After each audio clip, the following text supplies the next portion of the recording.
ಇರುತ್ತೆ ಅಂತ ಕೇಳ್ಕೊತಿದ್ದೀನಿ. ಇಲ್ಲ, ಈಗ ನೀವ್ ಹೇಳಿದ್ಮೇಲೆ ಗೊತ್ತಾಗ್ತಿರೋ ಫ್ಯಾನ್ ಅಂತ. ಹಂಗೆಲ್ಲ ಹೇಳಿಲ್ಲ. ಅವ್ರಿಗೆ ಅಧ್ಯಕ್ಷ ಮತ್ತೆ ನಮ್ಗೆ ಉಪಾಧ್ಯಕ್ಷ.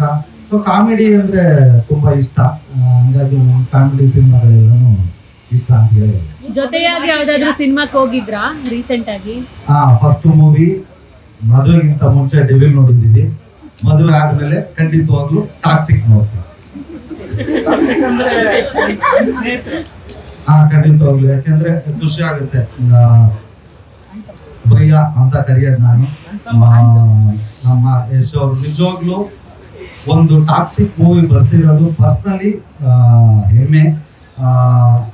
ಒಂದು ಕನ್ನಡ ಸಿನಿಮಾ, ಒಬ್ಬ ಕನ್ನಡದವರು ಹೋಗಿ ಇವತ್ತು ಎಲ್ಲ ದೇಶಾದ್ಯಂತ ಅಲ್ಲ ಪ್ರಪಂಚದಾದ್ಯಂತ ಒಂದು ದೊಡ್ಡ ಮಟ್ಟಕ್ಕೆ ಹೆಸರು ಮಾಡಿ ಇವತ್ತು ಟಾಕ್ಸಿಕ್ 26ನೇ ತಾರೀಕು ಬಿಡುಗಡೆ ಆಗ್ತಿದೆ.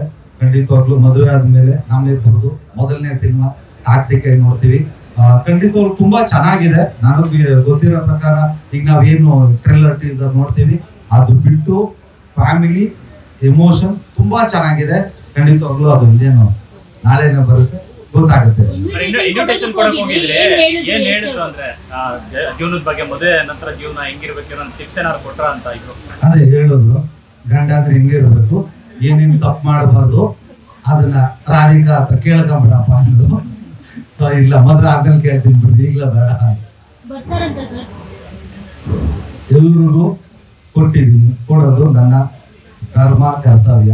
ಯಾರು ಫ್ರೀ ಇದ್ದು, ಪ್ರೀತಿ ವಿಶ್ವಾಸ ಇದ್ದು ಆಮೇಲೆ ಎಲ್ರಿಗೂ ಕೆಲಸಗಳಿರುತ್ತಲ್ಲ, ಫ್ರೀ ಇದ್ದವ್ರು ಖಂಡಿತ ಎಲ್ಲರೂ ಬರ್ತಾರೆ. ಬಟ್ ಯಾರು ಬರ್ತಾರೆ ಬರೋದನ್ನು ಗೊತ್ತಿಲ್ಲ.